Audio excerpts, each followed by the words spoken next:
Anong gagawin natin dito? Ang dami naman ang cake na nilaga na to. So, isip tayo ng recipe.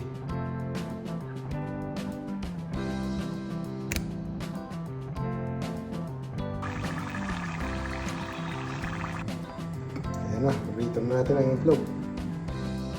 Kata natin luya, sibuyas at kasili. Isa lang tayong sibuyas, bawang, luya. Ilagyan natin ng konting sili na green, slice. At saka cardamom seeds. After igisa mga sibuyas, bawang, luya, cardamom seeds, lagyan na natin ng ating fried egg.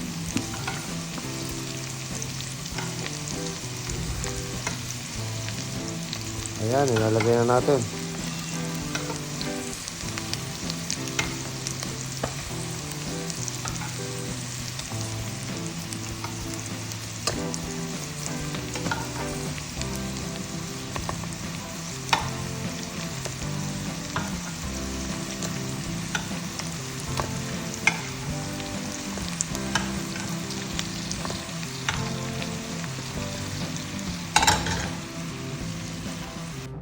At ito na ang ating finished product. That's it.